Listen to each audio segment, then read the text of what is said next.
여리고성이 무너집니다. 드디어 여리고성이 무너진다는 얘기가 뭐 어쨌다는 거지 싶으신 분들은 여리고성이라는 데가 가나안 땅에 처음 점령하게 되는 첫 성이라는 점을 상기해 주시기를 부탁드립니다. 처음 가나안 땅에 들어가면서 첫 상대, 첫 성을 하나님의 말씀에 순종함으로 점령하게 되는 그런 이야기이기 때문에 드디어 이 이야기는 언제부터 시작됐죠? 40여 년 전 이집트에서 살아가던 사람들이 모세를 통해서 약속의 땅이 있다는 얘기를 듣고 나와서 광야를 살아왔던 그 사람들에게는 정말 드디어가 아닐 수 없죠. 또 올 초부터 창세기부터 쭉 함께 말씀을 나누었던 우리에게도 드디어는 드디어인 것 같아요. 가나안 땅에 들어갑니다.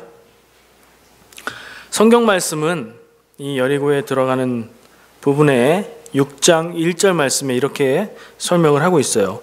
여리고 성은 이스라엘의 공격에 대비해서 이스라엘이 오는 것을 이미 알고 있었어요. 이스라엘이 적이 보였고 자기들을 향해서 올 것이고 자기들이 첫 번째 관문이 될 것이라는 걸 알았기 때문에 방비를 하고 있었던 거예요. 성의 문을 걸어 잠그고 단단히 지킵니다. 여러분들 전쟁하는 사극 장면을 생각해 보셔도 좋고 우리 젊은 청년들은 게임하면 성 이렇게 싸우는 전투를 생각하셔도 좋아요. 그런 성이에요. 성경에 성이라고 나왔을 때는 캐슬 성이 있고요. 시티, 도시라는 성이 있어요. 그건 좀 구분하셔야 되는데 여기서는 성이에요. 성벽. 두꺼운 돌담으로 두 겹 쳐졌던 요새화되어 있었던 여리고 성입니다. 굳게 걸어 잠그고 왕래하지 않아요. 그러면 성 안에서 수비하는 팀하고 성 밖에서 공격하는 팀하고 어디가 더 쉽고 어디가 더 어려울까요? 이기기가. 성이라는 방어막이 있기 때문에 성 안에서 수비하는 것이 훨씬 쉽습니다. 성을 무너뜨리려면 평지에서 전투하는 것보다 훨씬 많은 전력, 훨씬 많은 인원을 투입해야 성을 무너뜨릴 수 있어요. 근데 보통 성도 그런데 여기는 굉장히 튼튼하게 되어 있는, 요새화되어 있는 그런 성이었어요. 근데 이렇게 버티기 작전으로 들어가면 보통 밖에서는 또 어떤 작전을 쓰냐면 고립작전을 씁니다. 성으로 향하는 모든 통로를 다 막아버리는 거예요. 그러면 어떤 일이 생기죠? 성 안에 있는 사람들은 밖하고 왕래할 수가 없고 식량 가지고 있는 거, 성 안에 있는 거 다 먹으면 끝나는 거고요. 수원이 없을 경우에 성 안에 물이 없으면 물이 없어서 항복할 수밖에 없는, 항복 안 하고 다 죽으나 항복하고 죽든 살든 되나 똑같은 상황이 되는 거거든요.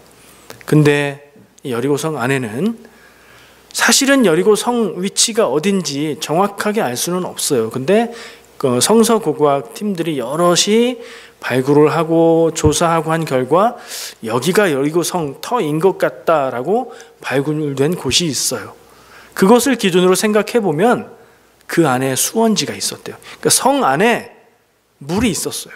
그리고 그때는 마침 추수를 마친 뒤 얼마 되지 않아서 식량이 넉넉했어요.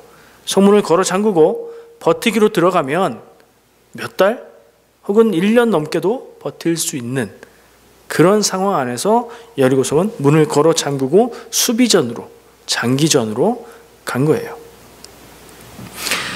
전쟁을 하는 입장에서 그런 성을 치려면 어떻게 해야 될까요? 참 답답한 노릇이죠.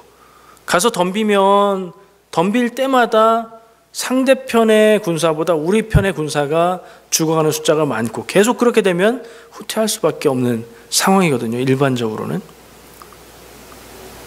하나님은 이 여리고성을 향해서 어이없는 명령을 내리셔요. 제가 그렇게 표현했어요. 일반적으로 상식적으로 사람의 기준으로 볼 때 어이없는, 말도 안 되는, 허황된 것처럼 들릴 수도 있는 명령을 내리십니다. 여러분들 다 아시는 것처럼 7일 동안 그 성을 가운데 두고 주변을 돌아라. 6일 동안은 하루에 한 번씩, 마지막 7일째 되는 날은 그 성을 7번 돌아라. 7번 다 돌고 나면 나팔을 불고, 양뿔로 되어 있는 그 나팔을 불고, 그리고 백성들이 소리를 질러라. 그러면 성이 무너져 내릴 것이다. 성이 무너져 내리면 그 무너진 벽을 넘어서 들어가서 그 성을 점령해라. 그리고 이어서 내리는 명령들이 있어요. 그렇게 들어가서 점령하는데 돌 때 아무 소리도 내지 말고 돌아라. 이게 명령이었고, 또 하나는 성이 무너지면 그 안에 들어가서 모든 것을 점령하는데, 여기 조금 독특한 부분이에요. 오늘 본문 말씀에 나오는데요. 다시 한번 보시면 뒷절에 21절에 그 성에 들어가서 그 성을 점령하고 그 성 안에 있는 모든 것을 온전히 바치되, 누구한테 바친다는 말은 없지만 바친다는 표현을 썼을 때 이스라엘 백성에게는 하나님께 드린다는 거죠. 뭘 드리라는 얘기일까요? 어떻게 하라는 얘기일까요? 그 뒤에 보면 남녀노소와 소와 양과 나귀를 칼날로 멸하니라. 그러니까 이 여리고성을 무너뜨려서 점령한 다음에는 그 안에 있는 사람, 동물, 재산들 다 죽이고 다 파괴해서 그것이 하나님께 드린 것이 되게 하나님 앞에 그렇게 드려라. 이렇게 명령을 하셨어요. 예외가 있습니다. 누구죠? 다 죽이는데 누구 살려놔야 되죠? 라합과 그 가족들은 살려두고, 그리고 금은 동철, 요 금속들은 여호와의 곳간에 두고, 그 외의 것들은 죽이고 불살라서 완전히 파괴하라고 말씀을 하세요. 그리고 그것이 내게 바치는 것이 되니 철저하게 지키라는 그런 강한 말씀을, 명령을 하시는 겁니다. 다른 사람들이 들으면 참 이상한 얘기로 들릴 것 같아요. 우리는 익숙하니까 그래, 하나님의 명령이야, 그렇게 해야지, 그거 안 지키면 불순종이지, 왜 이렇게 쫙쫙쫙 생각이 나오는데, 성경 잘 모르는 사람들이 이 얘기를 들으면 무슨 말도 안 되는 소리를 한다, 거짓말 같다, 이렇게 볼 수도 있는 얘기예요. 혹시 교회 다니면서도 이 얘기는 좀 안 했으면, 난 이거 참 안 믿어져, 이럴 수도 있어요. 이 안에 계신다면 그냥 편안하게 들으시고 생각하시면 됩니다. 저는 이 말씀의 내용을 보면서 질문을 생각했어요. 질문이 필요하다고 저는 봅니다. 성경 말씀을 보면서, 하나님의 말씀을 들으면서 질문 없이 아멘, 그렇죠, 이렇게만 받아들이면 그건 하나님의 말씀을 받아들인다기보단 교회 전통 안에서 해석된 성경을 보는 관점을 무비판적으로 그냥 받아들이는 거예요. 그것도 좋아요. 좋은데 살아있는 믿음이 되는 데는 좀 어려운 점이 있어요. 내 안에서 살아있는 믿음, 내 삶에서 정말 살아 움직이는 힘 있는 믿음을 얻으려면 저는 질문을 해야 된다고 생각을 해요. 그래서 3개의 질문을 해봤습니다. 첫 번째, 하나님은 왜 사람들이 황당하다고 생각할 만큼 특별한 방법으로 여리고성을 점령하게 하셨을까? 두 번째, 왜 모든 사람과 동물과 모든 재산을 철저하게 전멸시키고 파괴하라고 하셨을까? 너무 무섭고 잔인하게. 세 번째, 하나님의 명령 가운데 7이라는 숫자가 많이 나와요. 지금 7일 동안 돌아야 되고 7번째 날에는 7번을 돌아야 돼요. 그죠? 이 7이라는 숫자는 왜 사용을 하셨을까? 그냥 그 의미대로 7일 동안 7번째 날에는 7바퀴이기도 하지만 그 숫자가 상징하는 바가 또 있습니다. 그 3가지를 한번 생각해 봤어요. 질문을 해보고 스스로 자문자답해 봤어요. 이런 건 나누고 싶습니다. 첫 번째, 왜 이렇게 특이한 방법으로 여리고성을 점령하게 하셨을까? 가만 생각해 보면 여리고성 점령뿐 아니라 여리고성에 오기 전에 요단강을 건널 때도 특별한 방법으로 건너게 하셨어요. 보통 군대 같으면 강을 건너면 어떻게 해요? 공병 부대가 딱 앞에 나와서 다리를 쫙쫙쫙 만들고 쫙 넘어가고 탱크 넘어가고 이렇게 하죠. 근데 하나님은 그 강 건너는 일을 제사장들이 하나님의 언약궤를 메고 먼저 앞서 나가고 그 뒤에서 백성들이 뒤따르는데, 제사장들이 요단강에 발을 디디면, 물에 발이 닿으면 그때 요단강 물이 멈추고 요단강 바닥이 드러나서 그 바닥으로 건너가게 하셨어요. 그렇게 명령하셨고, 여호수아를 통해서 여호수아가 그 명령을 백성들에게 전했고, 그 길을 그렇게 가게 하셨어요. 그 일을 경험했던 이스라엘 백성들은 어떤 생각, 어떤 마음이 들었을까요? 하나님이 명령하신 대로 순종하니까 안 되는 것 같은 일이 되는 경험을 했죠. 그때도 그런 특별한 방법을 하셨는데 여리고성을 점령하는 방법, 천지를 창조하시고 우주 만물의 주관자이시고 모든 것이 가능하신 하나님이 꼭 이 방법밖에 없어서 이 방법을 쓰셨을까요? 가서 붙어서 전쟁을 해서 이길 수도 있었을 것이고요. 다른 데 나오는 것처럼 하나님의 군사들이, 하나님의 천사들이 먼저 그들을 쓰러뜨릴 수도 있었을 거고요. 그들 안에서 자중질환이 일어나서 혼란 가운데 망하게 할 수도 있었고요. 여러 가지 방법이 있었어요. 그런데 일반적으로 생각했을 때 가장 특이하고 가장 어려운 방법처럼 보이는 방법을 하나님은 굳이 선택하신 거예요. 모든 것이 가능한데 이 방법을 썼다면 이 방법을 선택하신 거죠. 의도가 있어서. 어떤 의도셨을까? 요단강을 건널 때도 특별하게, 여리고성을 칠 때도 특별하게. 근데 여리고성이 어떤 성인지 그 의미를 생각해 볼 필요가 있어요. 아까 얘기한 대로 여리고성은 가나안 땅에서 만나게 되는 첫 번째 점령의 대상, 그리고 만만치 않은 요새화되어 있는 성이었어요. 그 성을 점령하는데 하나님은 하나님의 역사라고밖에 설명할 수 없는 놀라운 방법을 통해서 들어가게 하시는 거죠. 왜요? 첫 번째 성이니까. 앞으로 전쟁을 통해서 이기고 점령해야 될 땅들이 많아요. 처음을 잘해야 나중이 잘 돼요. 처음을 잘해도 나중이 갈수록, 시간이 갈수록 흐려질 가능성이 있어요. 첫 번에 이야기하는 것이 사실은 끝까지 이야기하고 싶은 것에 전부 다일 수 있어요. 이스라엘 백성을 향해서 하나님은 내 명령을 믿고 순종하면 내가 이룬다는 것을 보여주신 거죠. 이게 이집트 땅을 나와서부터 계속해서 하나님이 보여주고 말씀하고자 하셨던 바인 것 같아요. 근데 가나안 땅을 들어가는 첫 성 점령하는데 그 일을 그런 방법을 통해서 깨닫게 하시는 것으로 보여집니다. 두 번째 질문 기억나세요? 왜 다 죽이라고 했죠? 사람들은 이런 기록들을 보고 너무 잔인한 하나님이다. 하나님이 무슨 사랑의 하나님이냐. 다른 이민족이라고 해서 완전히 죽이라니. 사람뿐 아니라 동물도 다 죽이라니. 동물이 무슨 죄가 있어요? 사람도 무슨 죄가 있어요? 그냥 거기서 태어나서 사는 것뿐이잖아요. 보통 전쟁에서는, 고대 전쟁에서는 전쟁을 하면 대체로 다 죽이는 편이었어요. 근데 남자들만 다 죽였어요. 여성들은 남겼어요.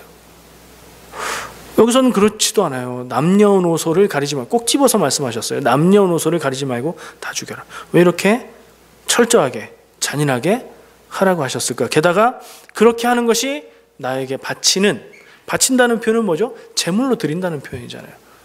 하나님이 그걸 받기 원하신다는 표현이잖아요. 왜 그렇게 하셨을까?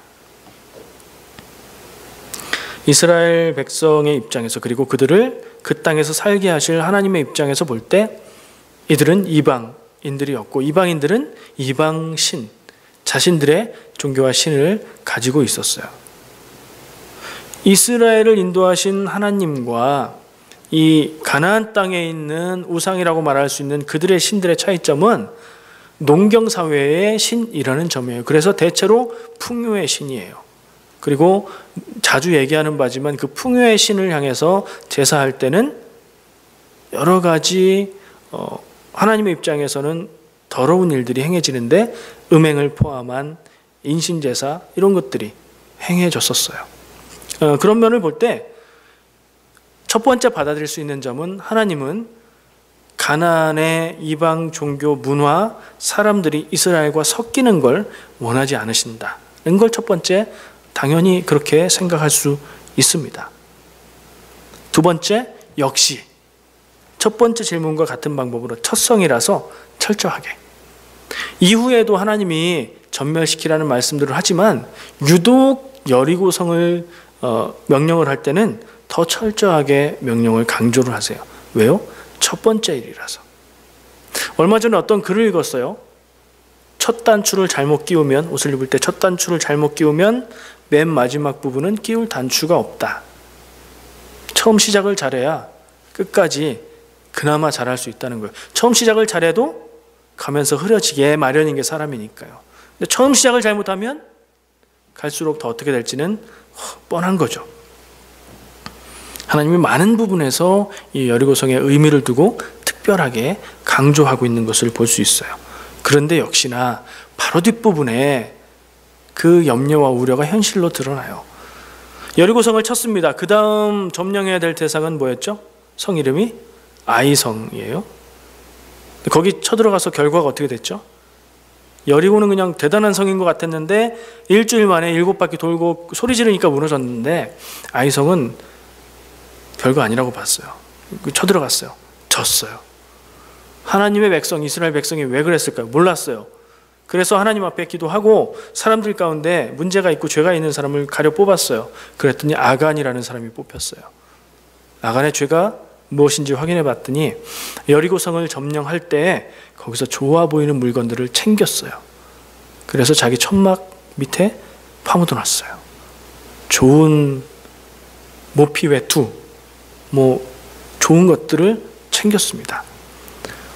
40년이나 지났는데 도시 생활, 농경사회 생활, 안정된 그런 삶을 떠난 지가 40년이 지났는데도 그게 이제 가나안 땅에 들어가서 살 때는 뭔가 될 거라는 생각과 욕심이 움직였어요. 이스라엘 백성들 가운데 한 명의 마음을 흐트러뜨렸어요. 그래서 그 한 명이 지은 죄가 이스라엘 전체의 죄가 되어서 성을 점령하는 데 실패를 하게 된 겁니다. 하나님이 그렇게 강조하셨는데 거기서 하나의 죄를 짓는 사람이 드러났던 거죠. 그래서 그렇게 철저하게, 잔인할 만큼 철저하게 명령을 하셨던 것 같습니다. 전멸당하는 여리고 사람들의 입장에선 정말 잔인한 일이었겠죠. 근데 거기에서 살아남은 한 가족의 예를 생각해 볼 때 하나님을, 여호와 하나님을, 이스라엘 하나님을 참 하나님으로 받아들이고 그 앞에 구원을 구했을 때 구원받은 사람들을 볼 때 그들은 그 믿음이 없어서 죽어간, 죄 앞에서 죽어간 그런 영혼으로 볼 수 있습니다. 세 번째 질문 생각해 볼게요. 왜 이렇게 자꾸 777 얘기를 할까요? 럭키 세븐인가요? 행운의 숫자 7을 이야기하는 건가요? 성경의 숫자는 상징적인 숫자를 많이 사용을 해요. 유대인들의 문화에서 나오는 거예요.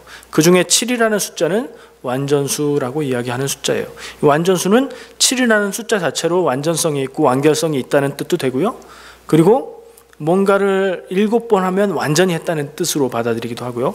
뭔가 7이 들어간 만큼 어려웠다면 굉장히 어려웠다는 뜻이 되는 거예요. 그렇게 해석하는 거예요.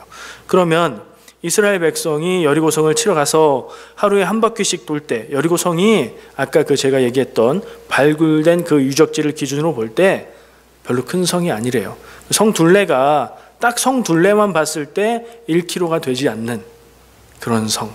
그래서 그 안에는 한 1000명이 조금 넘는 주민이 살았을 거라고 보는 그런 성이었대요. 그러니까 이스라엘 백성이 그 성을 주변을 돌려면 사실은 도는 것보다 이 이스라엘 백성들의 숫자가 한 200만 정도라고 추산을 했을 때 이 성 주위를 돌았던 사람들은 전투할 수 있는 사람들이었어요. 그 사람들의 숫자는 늘 비슷한 게 50만 정도. 성인 남자 50만 명을 모아서 줄 세우는 게 시간이 더 걸렸을 것 같아요.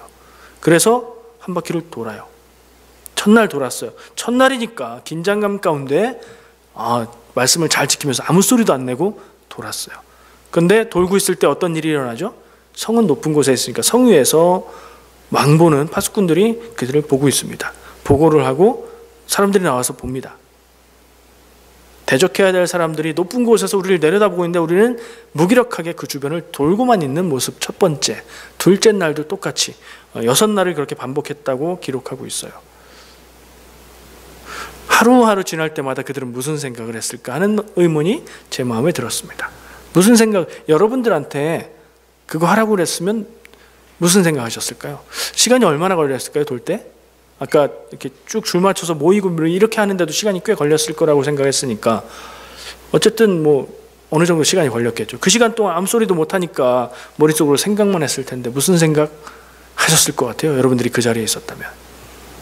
하나님의 명령이고 하나님의 말씀이니까 당연히 그대로 하면 그대로 따르고 지켜야 되는데, 리더 여호수아도 하나님의 그 말씀을 철석같이 믿고 그대로 하고 있으니까 따라가긴 하는데, 사람들 마음속엔 여러 가지, 어떤 사람은 아무 의심 없이 믿음으로 7일 후에는, 6일 후에는, 5일 후에는 하나님이 주실 것이다 생각하면서 가는 사람도 있었겠지만, 어떤 사람은 이거 왜 하는 거야?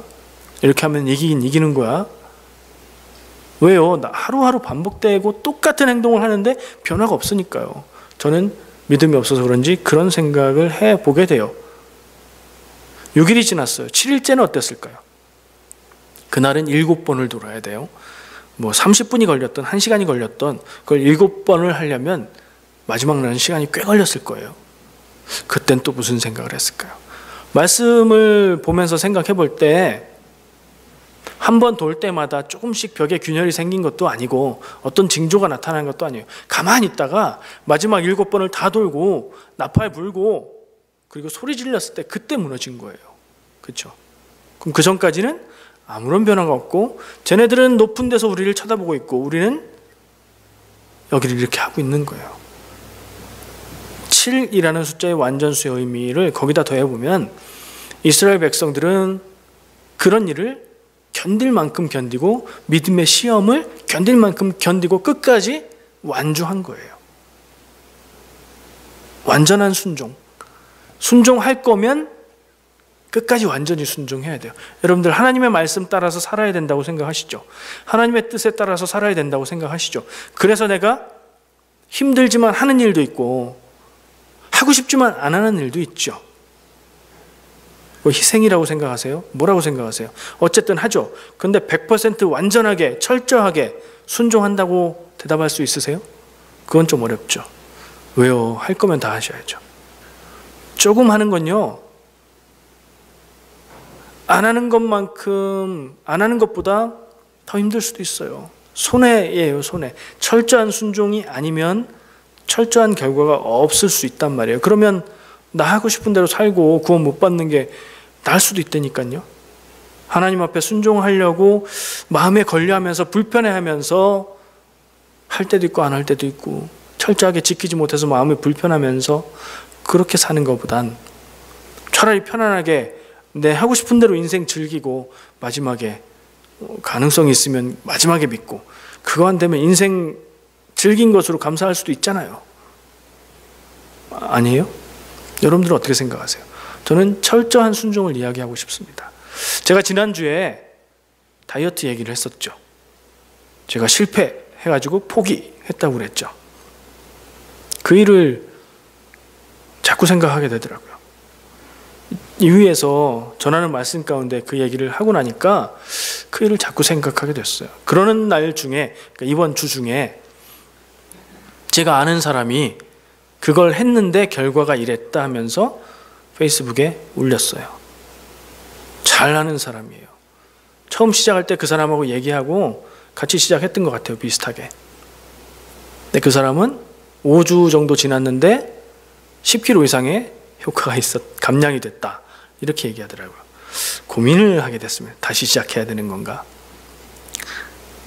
근데 무슨 생각을 했냐면요. 지난주에도 그런 얘기를 제가 얼핏 한마디를 했죠. 내가 철저하게 하지 않아서 효과가 없었던 건 아닐까? 똑같은 다이어트인 거죠. 여러분들도 다 경험 있으시잖아요. 다이어트 하려고 해보는데 철저하게 할 때가 있고 그냥 조금 그냥 이렇게 타협하면서 조금 먹을 거 먹기도 하면서 할 때도 있잖아요. 근데 효과는 언제 있어요? 철저하게 할 때 효과가 있죠.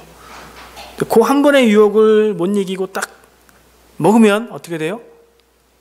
그때 살이 훅 찌는 게 아니에요. 내 마음의 다짐이 그때 확 무너지는 거예요. 철저하지 않으면 무너지는 것 같아요. 그래서 회개했어요. 앞으로 할지 안 할지는 모르겠지만 그거는 뭐 굳이 얘기 안 하려고요. 모르겠지만 순종할 때는 철저히 순종하는 것이 이익이다.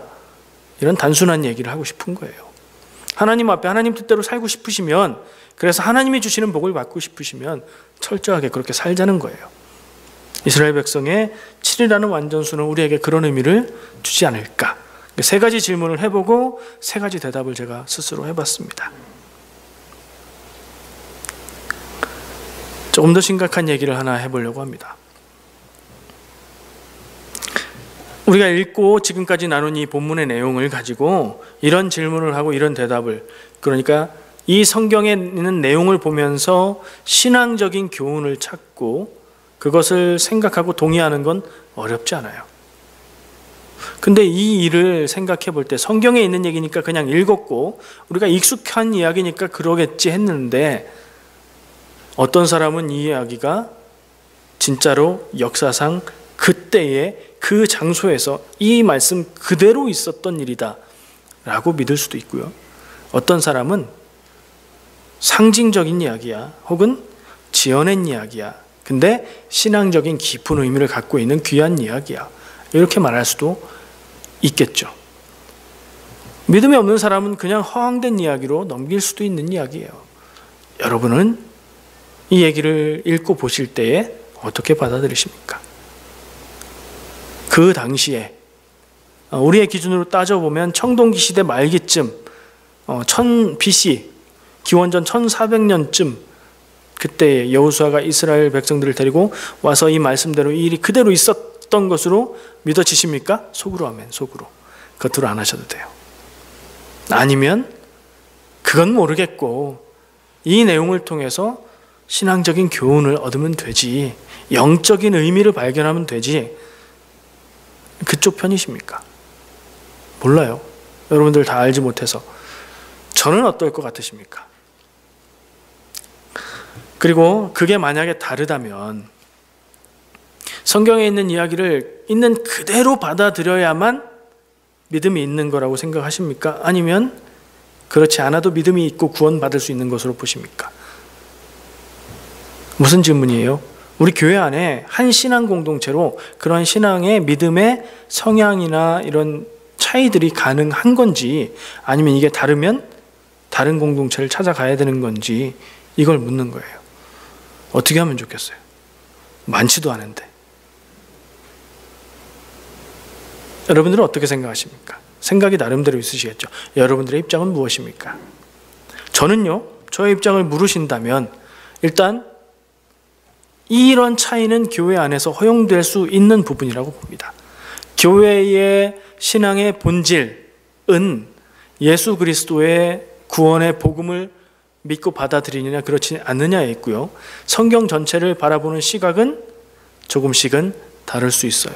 저는 그렇게 봅니다. 그러면 저는 어떻게 봅니까? 라고 물으신다면, 저는 천지를 창조하신 하나님이 천지를 창조하셨다는 의미를 우리가 창세기 1장 1절에서 태초에 하나님이 천지를 창조하시니라, 이 말씀의 의미를 정말 온 세상에 모든 것을 있게 만드신 하나님이라고 그렇게 믿고 고백한다면 이 일은 전혀 어렵게 받아들일 일이 아니라고 생각을 합니다. 있을 수 있었다, 하나님이 그렇게 하셨다라고 저는 믿고 받아들입니다. 왜요? 하나님이 천지를 창조하실 때 물질만 창조하셨나요?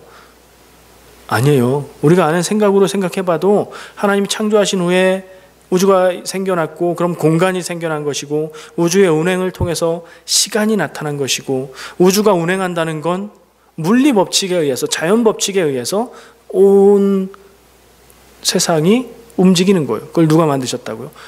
자연 법칙도 하나님이 창조하신 거라고요. 그러면 하나님은 자연 법칙 안에 있어요? 밖에 있어요?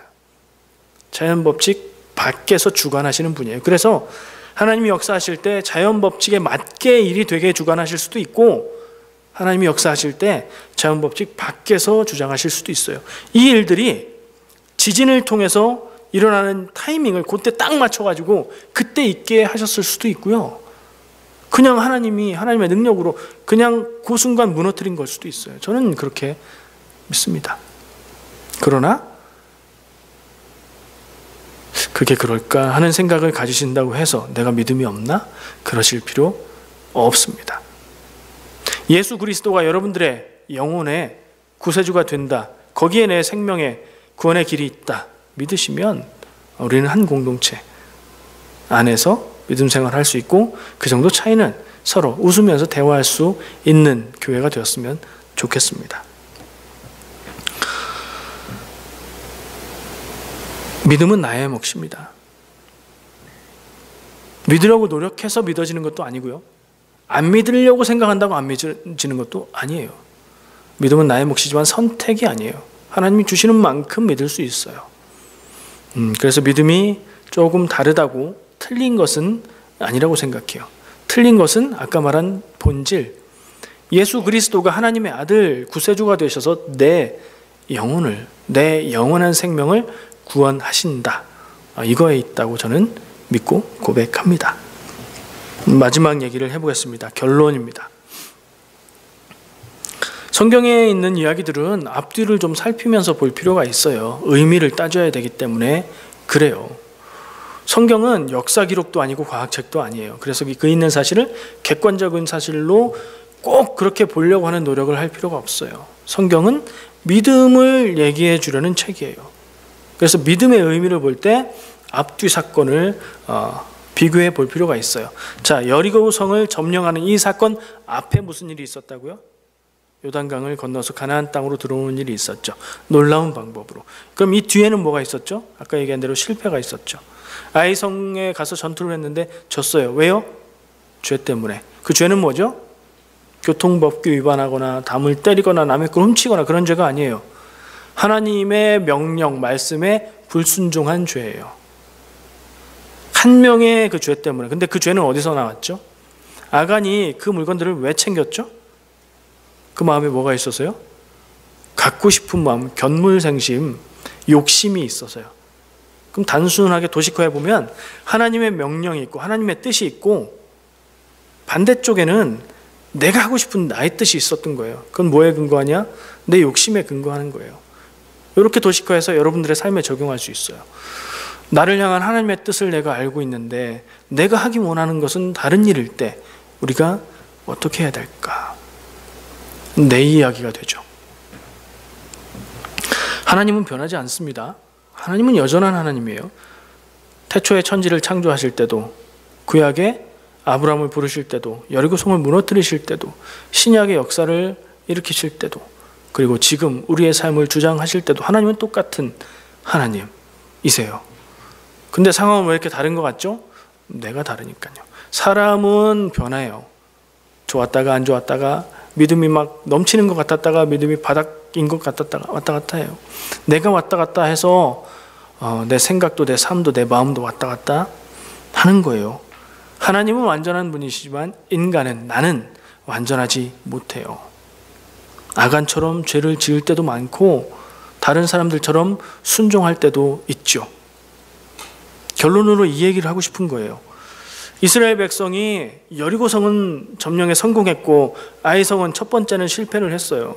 근데 그 실패한 다음에 이스라엘 백성이 절망하고 가나안 땅 점령을 포기하고 떠나간 게 아니에요. 하나님 뜻 안에서, 그리고 목적을 향해서 그것을 극복하고 나아갔죠. 우리들 삶에도 실패할 때가 있어요. 믿음으로 사는 걸 실패할 때도 있고, 다이어트를 실패할 때도 있고, 사업에 실패할 때도 있고, 내가 생각하는 신념대로 행하는 것에 실패할 때도 있어요. 이게 나를 괴롭게 만들고 자괴감에 빠지게 만들죠. 근데 믿음의 사람들은 내가 하는 게 아니기 때문에, 내 뜻대로 사는 게 내 인생의 목적이 아니기 때문에, 하나님이 원하시는 길을 따라 사는 게 내 인생의 목적이기 때문에 연약해서 쓰러지고 어리석어서 쓰러질 때도 있지만 하나님 의지하고 기도하고 하나님 주시는 힘으로 다시 일어나서 하나님 원하시는 길을 다시 나가는 게 우리의 삶의 길이 되어야 할 줄 믿습니다. 여러분들 아프고 힘들고 실패하고 쓰러질 때 어떠십니까? 절망적이죠. 아무것도 못하겠죠. 기도조차 못할 것 같은 때가 있죠. 그래서 우리가 공동체가 되는지도 모르겠습니다. 그래서 우리가 함께 모여 있는 것 같습니다. 주변에 있는 기도조차 할 수 없는 아픈 이들을 바라보시고 기억하고 함께 기도하고 함께 손잡고 하나님 원하시는 길로 같이 나갔으면 좋겠습니다. 기도하겠습니다.